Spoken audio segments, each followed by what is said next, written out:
by name and you'll talk to each other by name. So we're going to make up some name cards. Never take them with you. My office is just a hallway away. If I collect them and keep them, they will not get lost. They don't find their way back. So I'm going to start a pile on each side, and I ask you to make yourself a name card. Here's how I want you to do it. Fold it so that it's longer. Like hold it in this direction. Because if you do it the other direction, they look weird and they slide down and you don't get as much room.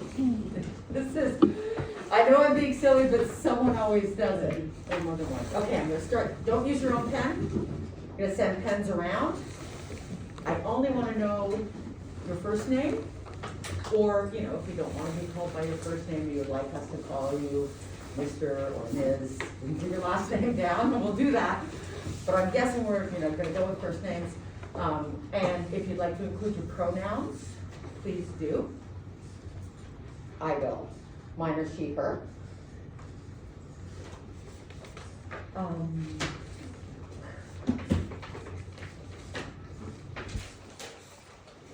And while you're doing that, we'll get started.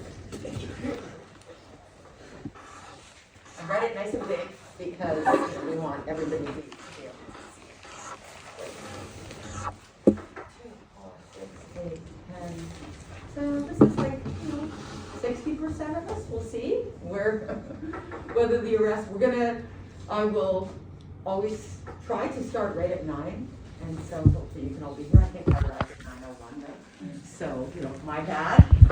This week, I was in search of cardstock in the department office. Today, what I want to do is introductions, just get our discussion started.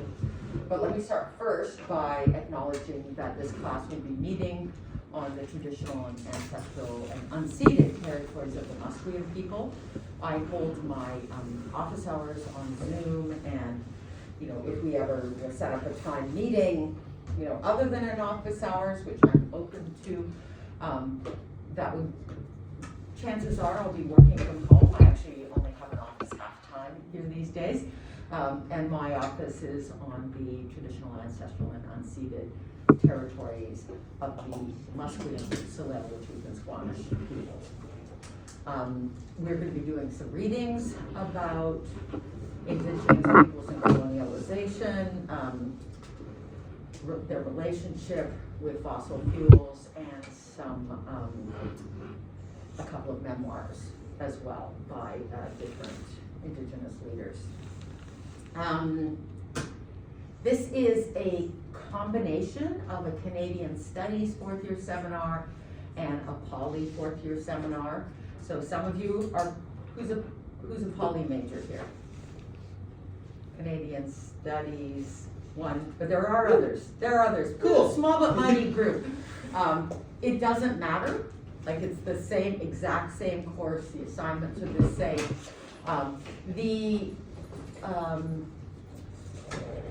And in some respects, it'll be a less traditional political science course as well, because we're gonna have readings from other disciplines, history, some creative nonfiction, photography. I'm hoping I can convince some of you to go to a play at the end of the month. We did that last year, it was really fun, but that's not required. So anyway, the readings are going to draw on a lot of diverse materials, more heavily on political science and other disciplines, because that's where I come from. But it's going to be a less traditional political science course, less focused on political science theory. Although the political science majors in the class, everybody's going to get to do their own research project on a topic of your choosing, subject to my approval. If you want to dig deeper into political science theory in a particular area, I'm here for you. You can do that, but you don't have to. Okay, let's, a request. I will be wearing a mask in class. COVID is still with us. The flu is apparently really bad this winter. They've just renewed masks in hospitals and I think other healthcare settings as of today. And nobody wants to get the cold, just a crappy cold, and be, laying around the house feeling lousy. I live with someone who is medically vulnerable. That's why I wear a mask when I'm in, a crowded setting. And if the whole class is here, this will be crowded, and it will get hot too. We may want to keep these windows open just because it gets kind of steamy in this room after 3 hours. But what I ask of all of you is don't come to class if you're sick. It's a pretty, this is a low bar. I'm not asking you to wear a mask as well, but if you don't come to class when you're sick, it's going to help everybody stay healthy for the term. I also recognize people are going to get sick, and so I built in some concessions into the course, and just come and talk to me as things arise. We can, if there's a hard deadline on something, like part of your term paper, and you're homesick, let me know, and we'll figure that out. I'm going to give you a little more than the traditional introduction that I do in my other classes, because in many ways this course is, it's an unusual course for me. It is, I'm teaching it for 2 years. It's as the chair in Canadian Studies in the Faculty of Arts. It's a 2-year gig. You get to teach this seminar, and you get to pick your topic. And I've chosen one that's pretty personal for me. So I'm going to give you my kind of personal background on that, and then we'll go around, and I invite you all to do the same. Go on the 18. And one other person. Just make your way around, and there's pens as well that can go. I'll give you the sort of the academic one.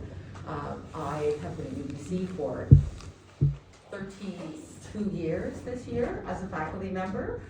You can tell I've been at this for a while. My teaching and research has been primarily in Canadian politics, public policy, and especially, and certainly my research especially, in environmental politics and policy, and for 25 years, climate change. That's going to be a big theme in this course. I have a bit of a unusual academic and professional past for a political science professor, in that my first 2 post-secondary degrees were in chemical engineering. I graduated from Western University, at called the University of Western Ontario, neither of which makes much sense given this location right in the middle. In my undergrad, and I was partway through my PhD in chemical engineering at MIT when I switched fields. I worked as an engineer in the oil industry, in a conventional oil field in Alberta, in on an oil sands project, and then for Shell Canada in their research lab in Ontario, working on Alberta oil processing as my first job after my bachelor's degree. And I completely switched fields, obviously, but there are connections which will come through in this course to political science. I do a lot of public scholarship, working with governments and think tanks, and writing op-eds, doing media interviews about climate policy. If you see something that I've written in an op-ed or hear me on the radio or whatever, you do not have to agree with me. That's okay. I am open to disagreement. In fact, we are open to disagreement within this classroom. We will all have different perspectives from the set of courses that we've taken, from where we come from our lived experience, and different values. But if we're going to debate about facts, we're going to figure out what's correct. that's not gonna be a matter of just opinion. If I know the actual correct answer, I will contribute that. You know, if I, and I will always try to do this gently, correct you, please accept it in that intention. I mean, we're all learning here. I'm gonna learn stuff from you. One of the really fun things about teaching a seminar, senior seminar, or grad seminar, where students are doing their own research project, is I learn stuff from you. And your papers will be fodder for my interesting conversations with my family over dinner, and, you know, I am the boring person at neighborhood parties who want to hear what I learned today from my students, and they put up with me. So I will be sharing interesting things I've learned from you with others as well. I just feel like when I started putting this course together, like I am steeped in fossil fuels in ways that I hadn't even really processed how deep those roots are. My family on both sides, my mom's and dad's families, came from Scotland in the 1800s. In my mom's case, we don't know as much about them. My dad's case in the 1920s. And both sides of his family, both of his parents, were coal miners. So on my dad's side, where I've been able to figure out more of the background because my son did a project on it in high school, bless his soul. I have a great-grandfather, a grandfather, a whole slew of great-uncles who were all coal miners in a town called Coatbridge, just outside Glasgow. And that's actually one of the reasons that my grandparents migrated to Canada, was to make a better life that didn't have such risks. Coal miners traditionally have led very short lives. They get something called black lung from breathing coal dust all day, every day. When I went to visit my relatives in Coatbridge when I had just graduated from high school, my uncle, a cousin, came home every day, and it was black. Like you could see where his sleeves went to. His hands were completely black. His face was black. He clearly wasn't wearing a respirator, and you know, was just breathing this. Like, so the inside of his lungs would have looked like that too. I also married a Scot, and his family, my in-laws, live beside a coal mine, in a different other side of Scotland. It's a reclaimed coal mine, and they live in this weird, like this, so the class politics are very clear. They live in this little cluster of, I think, a dozen houses. They're not super fancy, they're, you know, like attached houses, but, you know, they're pretty nice, little cluster of 12. And then there's the mine, and then fields, and then about 2 kilometers away on either side is are little towns that are full of little tiny workers' cottages. So the workers had to walk to the mine and lived in much less luxurious accommodations. And that mine finally closed not that long ago, you know, about the same time I met them, about 10 years ago. And good news is it's been reclaimed, and when you look out their window, instead of the open pit mine, and well, there was, I think, open pit parts, and I think there was also, based on the historical signage, underground parts. There's a windmill. You see this big windmill, like a modern wind turbine. And the bad news is that, this is gonna sound good at first, it's been replanted. The soil has been reclaimed, and it's been planted with little trees everywhere, little saplings everywhere. The reason that's not good news is when I went out walking through it, they're all dead. And what it exemplifies to me, I'm sure somebody got offsets. I'm sure some company that was required to reduce their emissions paid to plant those trees. In exchange, they didn't have to meet such a strict emissions limit, but in fact, it's all fake because the trees died. And, you know, of course, I'm also the annoying family member, you know, who goes out walking around taking pictures of the dead trees. And, so yeah, that's, okay, I grew up in southwestern Ontario in the 1960s. I'm in my 60s, so I was a little kid in the 60s. And I grew up in London, Ontario, on the Thames River, which is about as colonial as you can get. And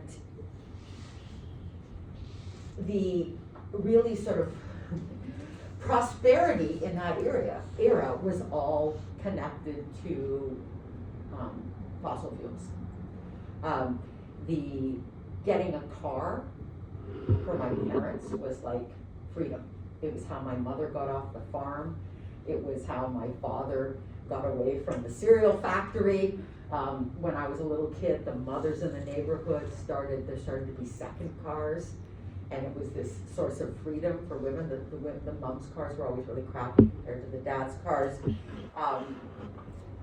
My parents actually met at a drive-in theater, for God's sake, and I worked at that the same drive-in theater for most of my youth. Like the idea, like what would be a really fun thing to do to go see a movie and sit in our cars in the rain and do it, but that really speaks to our attachment to motor vehicles in this country. It only recently closed. I went to kindergarten. It goes on. I'm not expecting you to go on like this. I went to kindergarten in a town called Petrolia, and it is actually named after petroleum. Its claim to fame, contested, is that it was the place that oil was first discovered in North America. There's another Petrolia in, I think, Pennsylvania. Can't remember if I assigned that chapter from Diane's book that has the same claim. So one of them, they were both around the same time, and there was a little pump across the street from us when I was a kid. 1967, Canada's centennial, really heady time. There was this, all this. We had like a little song everybody sang in school. I could still sing it, know all the words, but I'm not gonna, don't worry. And it was this very heady time that Canada was this young country. Actually, 100 years is not that young. There were a lot of new countries, especially in Africa, that were really new countries. But this idea that Canada was young and the next century was gonna be ours. And in might have been about 1968, I remember one of my elementary school teachers pointing to a map. Everybody's got a big map of Canada, growing up in Canada on the front of the board. He pointed to northern Alberta, and he said, "This is going to be Canada's contribution to the world. There is so much oil in the soil there, and when we dig it up, we will make this huge contribution to the world and help everybody have energy." And it was like an inspiring speech about developing the tar sands. And I took it quite seriously. I went back to school and became a chemical engineer and worked in the tar sands for a while. I subsequently worked for the US Congress on environmental policy. I worked for Environment Canada for a while, and then I went back to school and did my PhD, and basically since then have been trying to undo my contribution to all of the damage of the first 30 years of my life. And honestly, what we all do all the time, living in this society. I still consume above the global average in fossil fuels per capita, although I try to reduce my carbon footprint. I've decarbonized my house. I usually ride an e-bike, but I live in this country.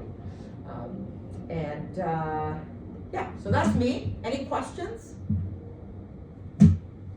I mean, what haven't I told you about myself? Jeez. My kids have been climate activists as well, so there's like a family, it's the family business. Okay, so we're gonna go around. We're just gonna start with my hand and go around. You do not have to go into that kind of detail about your life, but I do wanna know your name, where you came from, like where you could be, you can talk about that in terms of what country you're from, you can talk about it in terms of what major you're from, what town you're from, it's your choice, and what's your connection to fossil fuels. We're gonna start with you, Maheen. Hi everyone, my name is Mahin. Mahin, sorry. I am a fourth going to my fifth year student in the interdisciplinary studies major with a primary focus on climate justice and environmental politics. I'm from Bangladesh but grew up in India. And my connection to fossil fuels, I think my dad has been working in Saudi Arabia for most of my life in the oil industry there. And of course, which means he was the main the breadwinner for my family, and a lot of my life has been funded and from the money my dad earned from working in an oil company. And I realized, I think pretty late into my degree here, that I wanted to maybe undo something of my role in that, which is why I switched from taking international relations. I left international relations and went into IDST to pursue a degree into understanding climate politics, and here I am. Okay. I also want to be clear that when, I talk about undoing the damage from the first decades of my life, it's what we're not going to attribute blame here. Like, I'm glad your dad had a good job and he was able to support your family. I totally understand why people work in the oil sands. So, there are some people sort of high up in some of these companies I'm pretty happy to blame, but nobody in this class. Over to you, Kelly. Hello everyone, my name is Kelly and I'm a fourth year political science major student. Can you speak a little more loudly? Okay, hello everyone, my name is Kelly. I'm a fourth year political science major student, and I come from China, the interior part of China called Shanxi province. I can't think of but my province is famous for coal. Like they export coal for like most workers, they export coal for living. So I grew up in that city, and my mother works in a coal company, and yeah, and also a lot of my relatives works in that company. They do that for a living. So as China has developed economically, and electricity generation has dramatically increased, up to now, mostly that's come from coal. Yeah. But there's lots of talk in the press about that's peaked already in China. Is that an issue, and do people talk about the potential for decline in coal production in your home community? I've never heard of that, but I have never heard of that. That's interesting to know. Okay. Justin. My name is Justin. I'm in my 5th year in Poli and minoring in Phil. I was born and raised in Vancouver, but my mom's from Japan, and then my dad's family's from Hong Kong, mainland China.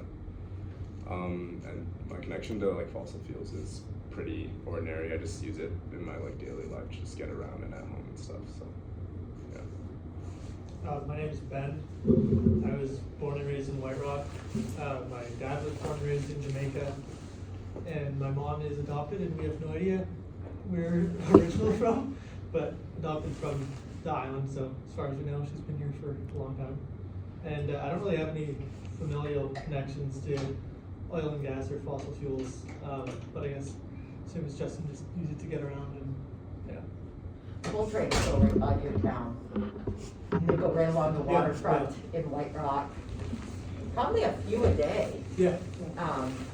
And if when you take a ferry from Tsawwassen, anyone, if you look to your right, there's a separate port, and there's great big piles of coal that has been loaded from the trains coming through White Rock, mostly exporting thermal coal from, I think primarily to Korea is the main one these days, but thermal coal for electricity generation is flowing by your house, and for a lot of years that's the single largest point of carbon export in North America.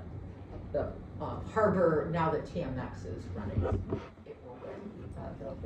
The oil exports from Vancouver would exceed that. Gigi? Gigi or Gigi? Gigi. Gigi, got it. Hi everyone, my name is Gigi. I'm a 4th year political science major, minor in law and society.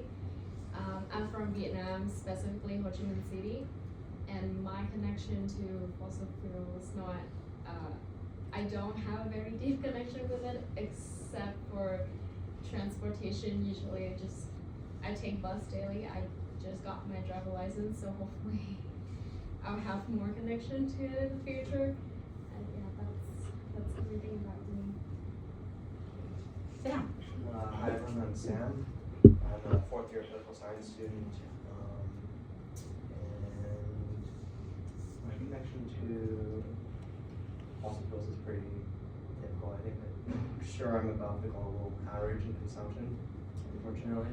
Almost every Canadian Yeah. does. I mean, Yeah, it would be I'm, very unlucky, I know some students, but. And I'm born and raised in Vancouver.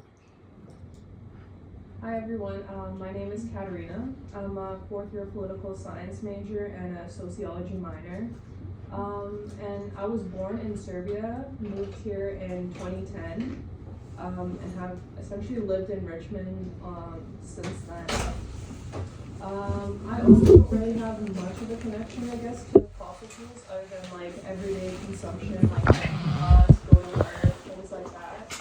And I think just like my position and living in BC, that's very like centered around around the environment. It's important to learn about that and how it can affect it.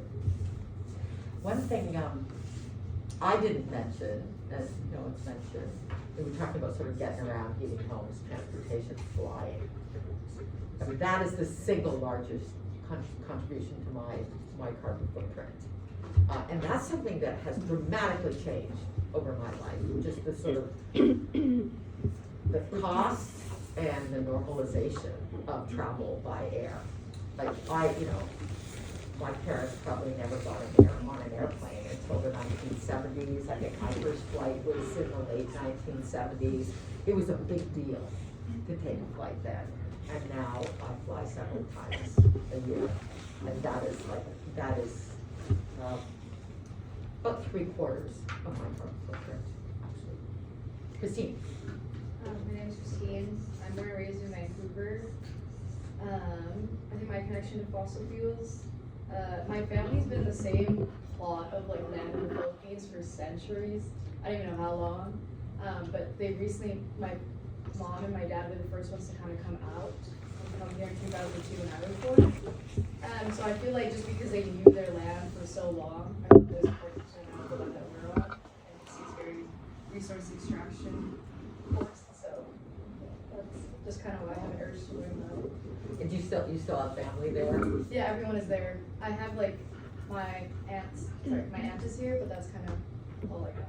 But it's nice. I go back every like 5-6 years. I visit. But my grandma has 14 siblings. And every time we go, oh, you're so grown up. Yeah, that's very basic. Adam? Is that, Yeah. I see Dan. Oh. I yeah, think Adam. I was taking a guess. Yeah. Hey everyone, my name's Adam. I'm from North Vancouver, so born and raised there. Spend a fair bit of time walking around the harbor, so see a lot of coal trains and similar stuff. The Trans Mountain Project expansion. My dad's a school teacher next to the reserve, the Slave Reserve, so a lot of students come from there, so it's something that just talk a fair bit about. I'm also a wildland firefighter, so I live and work up in Fort Nelson, BC, which is part of BC's oil and gas producing region. It's also an area that got evacuated this summer because it was going to burn down. So, similar kind of irony to what we'll read in fire weather. I see both ends of it because there's a lot of really good money to be made in the oil fields, and a lot of people who don't have the opportunity to go to university. It's a way to support their families, but it's also how we're getting screwed over. It's also how towns are burning down. It's also how life is becoming very difficult, especially for indigenous livelihoods up there. Hunting and fishing and trapping is much harder when there's linear disturbances all over the place. And yeah, when I was up there, it felt kind of like being on the surface of the moon. There's nobody there, but then there's signs of people all over. There's thousands of kilometers of pipeline rights away and seismic lines and whatnot. So when I saw this course, I went, oh, this is kind of what I've been living over the summer. It'd be cool to go see it. And I also work on a ski hill, which is kind of selling nature to people. I've been doing that for 6 years. and I work in the snowmaking department there, which is very consumptive. It's super interesting. It also kind of hurts to see how much power and water that I use at work. So my footprint is quite large indirectly, fly a lot at work, and yeah, use a lot of water, and a lot of cruise ship passengers and the like come to where I work. So it's always on the mind, and so it's gonna be cool to be in a classroom and get to hear different perspectives and try not to yap too much, but also share what's going on. Wow, that's a lot. Yeah. Also, like, we're needing a lot more snowmaking because it's warmer. Yeah, well, And like those North Shore mountains in particular are, unlikely, the ski hills. oh, The mountains will survive, the rock's gonna be there, the ski resorts. don't get me started. We will get you started, we've got 12 weeks to go. Yeah. Tim, Yes, hey everyone, my name's Tim, born and raised Vancouverite, 6th year political science and environmental engineering student, so both of these programs definitely have a fossil fuel component to it, I'd say. Tim is the only other political scientist and engineer Yes. that I know. So. That's right. Yeah, like all of you, I use fossil fuels in my daily life, right? That's the school and all that. I'd say the jobs I've held through co-op are probably more carbon intensive than probably the jobs that you've held. I've worked on a few construction projects, and of course those use a lot of fossil fuels. For example, the Centric expansion project, which is right next to the Seabus terminal on the South Shore.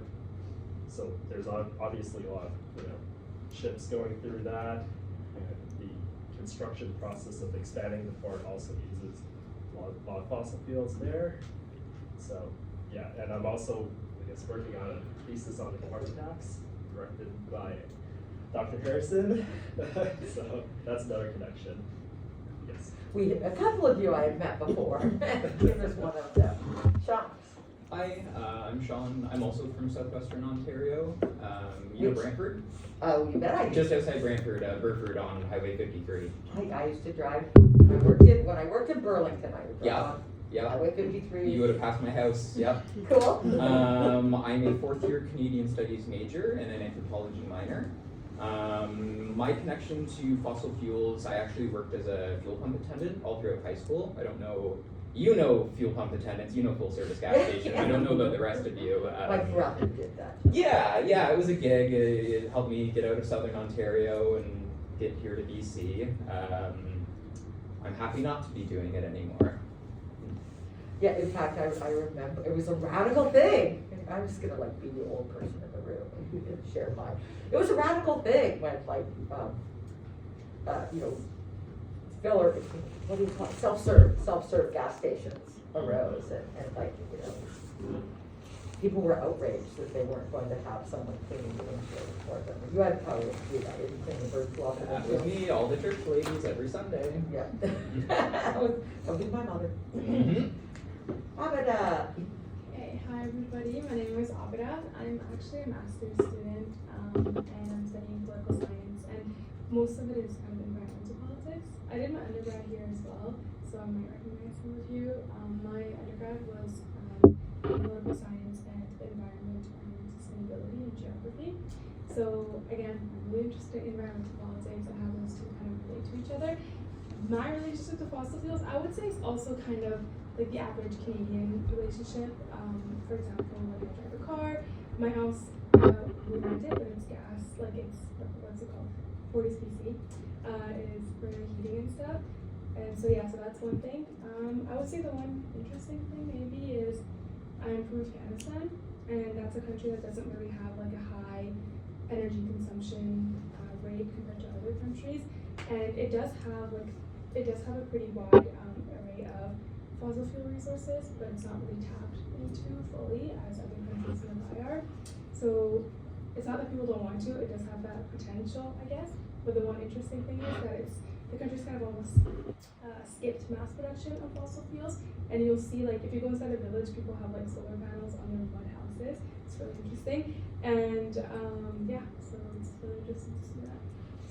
I have heard, and I haven't done research on this, but it was from someone who studies this, not just sort of random, that there is this revolution in electricity happening in Pakistan, I think, right now, because the electrical system, the utility and the network is failing so frequently that people are just, there's been this huge proliferation of solar panels so that people can provide their own electricity. And so it's kind of the failure of institutions in some places. Does this sound right to you, Mahin? I think it's mostly also because of the floods. They've had like consistent floods for the past 3 years. So Right.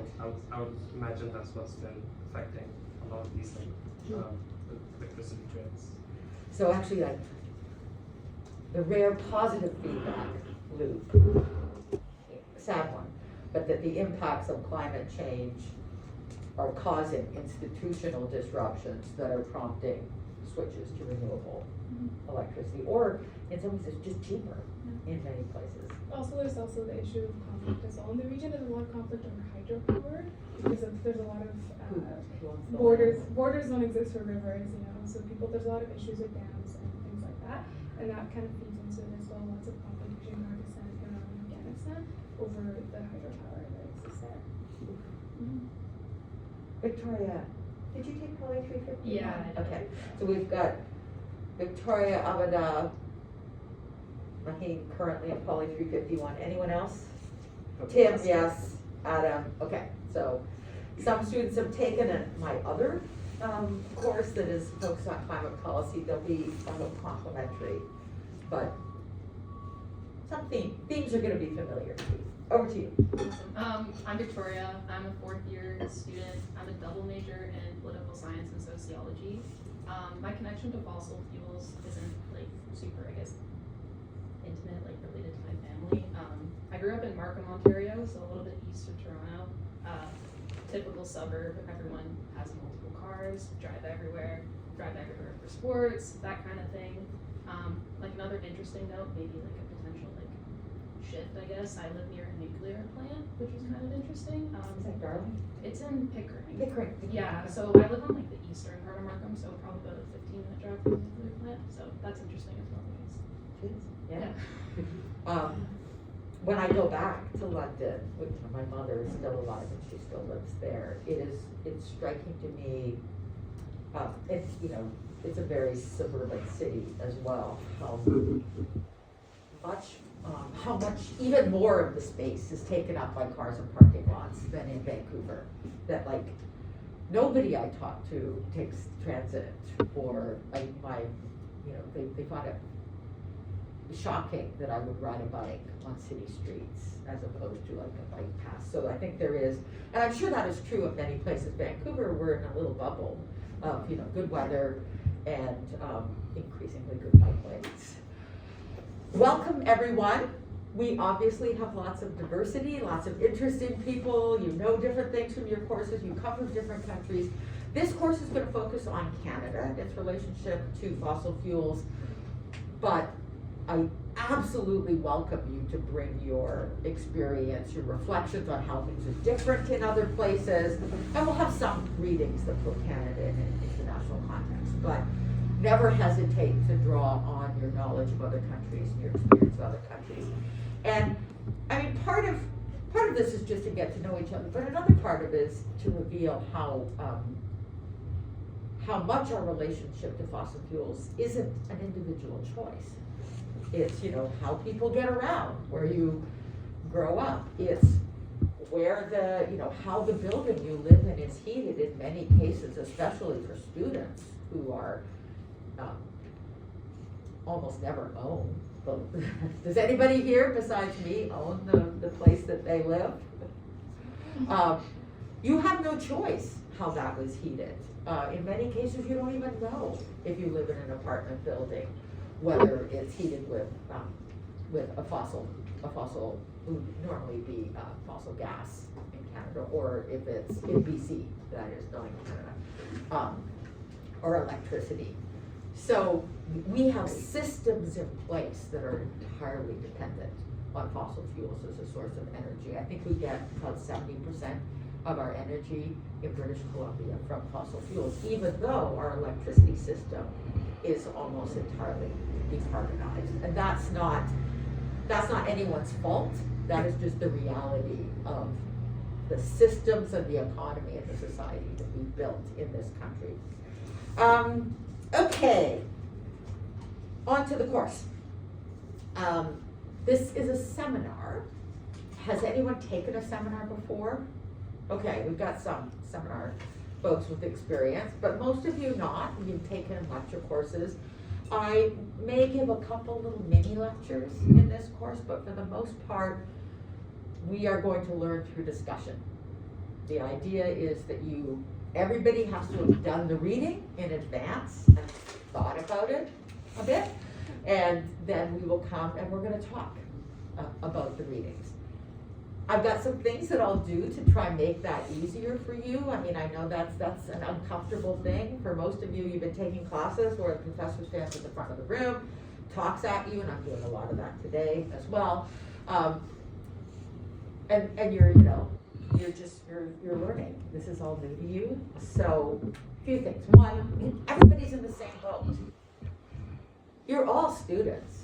I am constantly a student of the subjects that I learn about. So it's okay to share. It's okay not to be sure. It's okay to ask questions. It's okay to say, here's what I got out of this, but I'm interested. It's okay to ask each other questions. This is a really supportive environment. You're all worried that people are gonna think I'm stupid. Maybe not, maybe you're not. I always was. But they're not. I can assure you, everybody's a little bit nervous about contributing in class, but only for the first while. I taught this course last year, and it was super fun, and we were a little community that people have different roles that they take on in a seminar. My job is to keep the conversation going. One other thing that I will do, two other things that I'll do to try make it easier for you to contribute. One of them is I will distribute discussion questions in advance. I'll try to get those out by the end of after the class, after this week's class, I'll put out discussion questions for next Thursday. I don't want to post them all at once because I tweak them from week to week. I taught the course last year, so I have the questions I used last year, but I might tweak them depending where our discussion has been going in the course. But have a look at those before you do the readings, and then give some thought to what you want to say on those, because I might just call on you. The way to keep everybody contributing and to hear more perspectives is to hear from more people in the class. So I can just call on you by name, and I think over time I find that more students feel comfortable raising their hand. I'll keep a little speakers list, but I'll also keep an eye on it to see who we haven't heard from, and I may say, Justin, we haven't heard from you this morning. What do you think? That's just my example.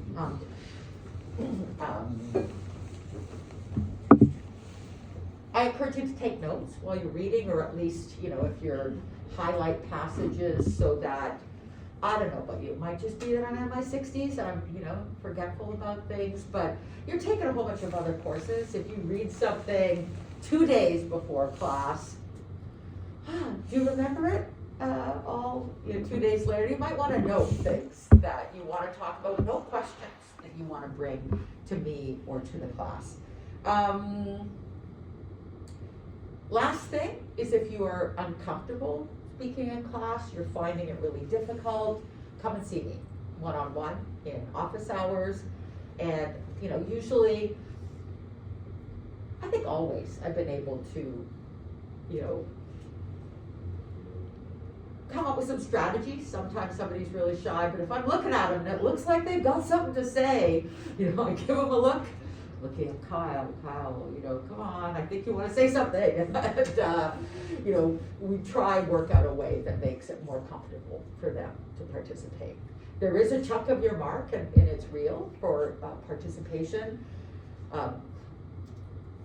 You won't be able to participate if you don't come to class, but coming to class will get you no participation marks unless you actually speak in class. Oh, and the last thing I'm going to do to try initiate conversation is we'll start going around the room at the beginning of every class and like, what did you find really interesting? Or what did you find really annoying in the readings this week? And we'll go around the room. This is a bigger seminar than we had last year, so we'll see how that goes and how long it takes. I might switch it up and start alternating or something like that if it's taking up a really big chunk of the class. But it's a way to just seed the conversation, and sometimes brings out things that I haven't thought of for discussion in the questions that I've circulated in advance. My job is to balance the discussion, so there's always a subset of people, and I am so appreciative. Students who have done the readings, have thought about it, have things to say, and are more confident raising their hands. I always appreciate that. Sometimes I'm just gonna say, okay, fantastic, I'm gonna need, come on guys, we need to hear from some other people. And that's not gonna be because I don't appreciate your contributions, it's just my job is to keep the conversation inclusive. If you just, kind of one finger, I'll see you, I'll give you a nod, I'll add your name to the list. If you really want to respond to something someone just said, you really disagree with it, or you have a burning question, keeping a speakers list can be frustrating because, there might be 5 people before we get to you and the moment's lost. So the 2-finger symbol does not mean I really, really have to pee. It's I want to respond to that person right away. We'll call it the hot pursuit signal. And if you've got hot pursuit, I'll try and get you into the conversation right away. Sometimes there's just a really hot topic, and we might have a bunch of that for a while, and then I will come back to everyone else on the list afterwards.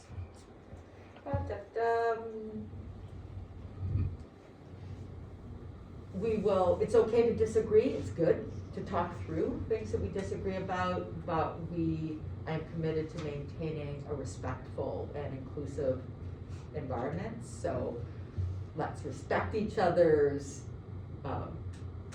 different perspectives, use each other's preferred pronouns, be thoughtful about your language. It's not really, I say this because it's important. It hasn't been an issue in any class that I've taught in a long time. So, I say it because it's essential, but I don't think it will become a problem. But if it ever is, if you are ever concerned about the tone of the class, of something I've said, come and tell me. Please come and tell me. I've only set aside 1 hour for office hours, Tuesdays from, I think it's 12 to 1. Honestly, that's because people tend not to come during office hours. It's hard to find a time that works for everyone. So if you want to come and talk to me, just send me a message and we'll figure out a time that works for both of us. We'll just schedule, a time. If you're available during office hours, great, please come then, because I will be, sitting with Zoom open and, hoping someone comes and talks to me. But, if that doesn't work, don't worry about it, just let me know and we'll find some other time to talk. There's gonna be one point in the course where I'm gonna set up, everybody's gotta come and talk to me for 15 minutes to talk about your term papers after you've submitted a little assignment saying these are some of the things I'm interested in. So, you'll have to come and talk to me then. I'll probably set aside a whole Friday afternoon or something like that, and we'll schedule meetings. If that doesn't work, we'll find something else one to time. Any questions about how the class is gonna work? We'll talk about topics and assignments in a moment. We'll always have a break in the middle. If I've lost track, I'll generally aim for 10:20, 10:30. If I lose track of time and you're desperate for coffee or to use the facilities, just, give me a signal, let me know. I usually can tell if people start actually just leaving. Okay, we should take a break. Okay, topics. We are going to talk about Next week will be kind of Canada's history of exporting natural resources, how foundational exploiting natural resources and shipping them out in an unprocessed state has been to the colonial history of this country. And then we're going to turn to fossil fuels specifically. We'll talk about separately about oil, coal, and gas, especially LNG, a big topic for British Columbia, and a really interesting one in terms of divisions among First Nations in northern BC over the benefits of gas production and LNG export and the downsides of land disruption.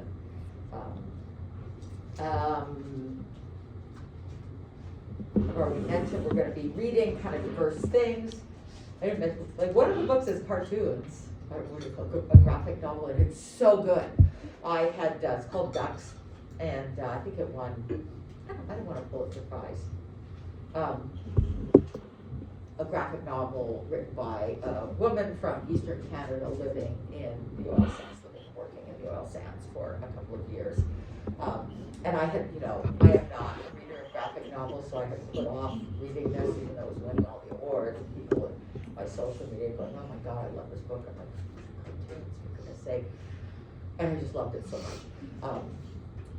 So that book, Ducks and Farm Weather, are the ones that you need to actually buy, because I think the library, there won't be enough copies if you're all trying to borrow the digital versions of them. But they're not expensive by textbook standards. Beginning of every class on Thursdays, I hope that people will share any things, upcoming things, events, stuff related to the course that you know about. And to that end, oops, well, you know who I am, I'll get that in a bit. The UBC Theater is putting on a play very related to very related to today's topic in particular, called The Arsonists. A town is plagued by arson. Somebody's storing drums of gasoline. It's a timely political satire about the costs of complacency. And on the Thursday, the 30th, they're going to have a panel before the play about complacency, about the climate crisis, as kind of a lead up. I found out about this because they asked me to be on the panel. I don't know if I can go that night because I have tickets to something else. But I will, I'll send a message out to folks. It's not a required thing, but if other people in if a group of folks from the class are interested in going, we can just get a bunch of tickets and go. Probably either the Thursday or the Friday. The Friday will have the panel. Last year there was a play about the Springfield coal mining disaster that coincided with, we read some passages from a book about the Springfield coal mining disaster, and that was really cool, and probably about half the class went to that. So yeah, please share things that are going on. In terms of assignments, there are almost weekly, there will be, pretty much weekly, I think there will be an assignment. They will, in many cases, be asking you to reflect on something in the readings.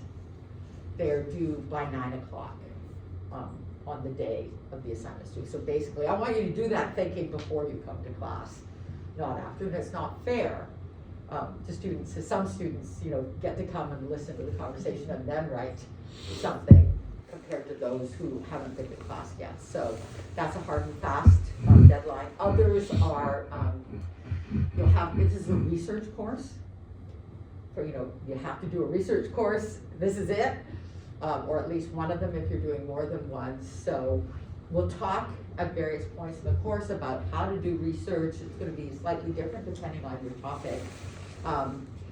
You'll be doing, in most cases, a term paper. But I did have, a couple people did more interest, one student last year did a little film and then her paper was basically a background document on the research that underlay the decisions that she put into that film. I am not, I have no training in creative or performing arts, so, probably not like a short story. I'm not qualified to evaluate your short stories, your fiction, but, think about what you want to do. I've built in some little mini assignments along the way, a point where you have to tell me some ideas that you're thinking about for your project. Then we'll meet. I have hearing aids. Sometimes I'm gonna ask you to speak up because of that. But my telephone rings right into my ears. And I thought I had turned off the Bluetooth as I was walking down the hall, but apparently not. It's really quite something when one of those emergency alerts happens. It's like an emergency alert right into my ears. And in a department meeting, I pulled these things out and threw them on the table, like, oh my goodness. But yeah, the main consequence of that for you is that I'll sometimes ask you to speak more loudly.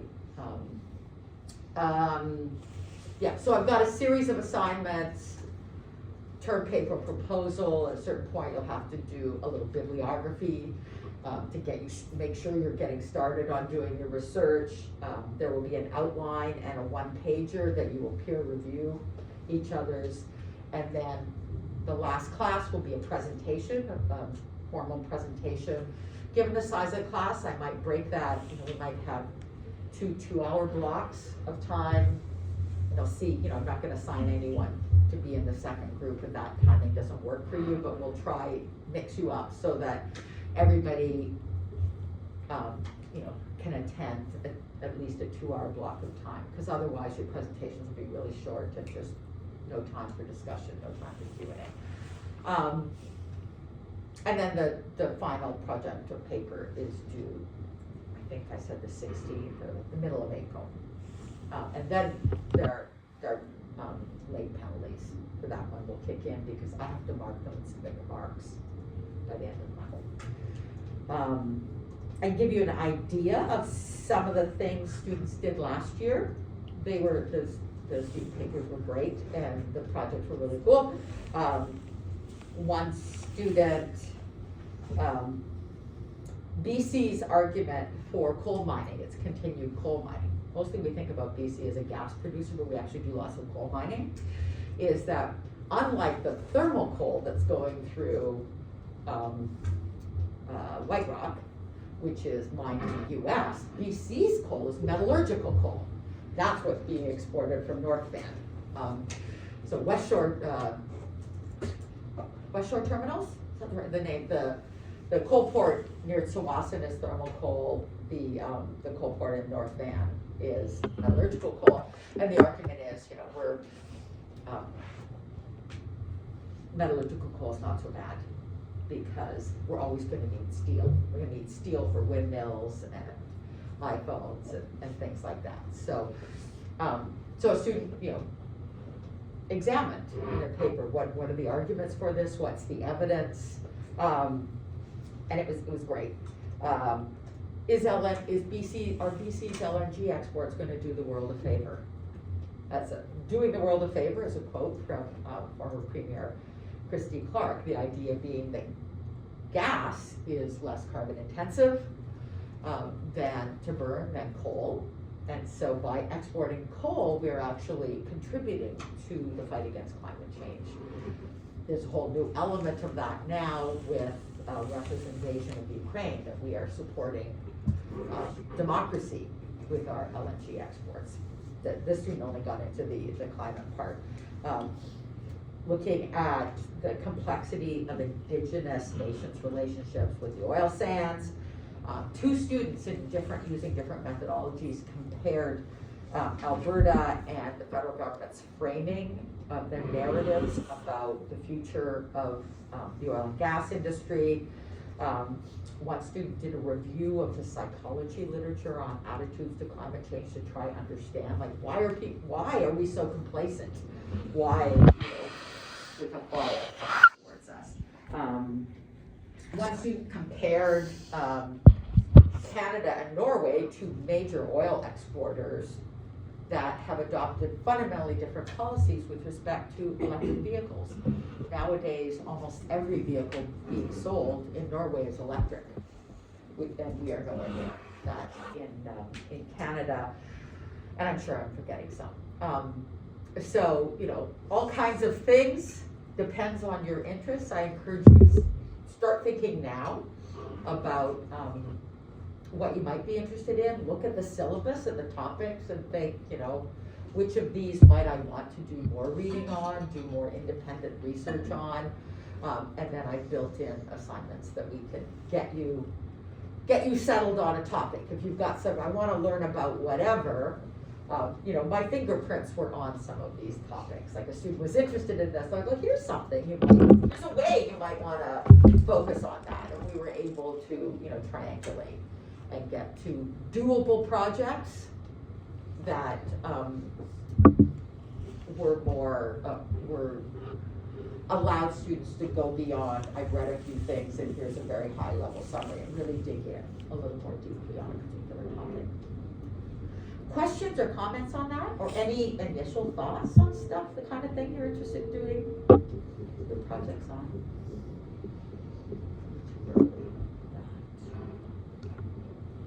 But I can think of, just from what you've told us, I can think of all kinds of great topics for lots of you. I don't think we will have difficulty. It's more my job to keep you moving. Because of course, like this, where there isn't going to be a final exam, there isn't a midterm exam. We're just going to talk a lot all term, and then you're going to have a research paper. It's really easy to put things off to the end. So I'm going to do what I can to try to keep you on track, because I'm looking for you to do a major piece of work that would be a substitute for quizzes or midterm and a final exam. And towards the end of the course, the readings get a little lighter as well, so that you've got more time for that. I want to talk some about fire weather. How are people doing? Do you want to take a quick break now? Why don't we take a short break now, reconvene at 1:15, and then we're not going to go till 12 today, but fair warning, we usually will, or 10 to 12. But yeah, so let's take a break now. Bathrooms are across the hall, and we'll see you at 1:15.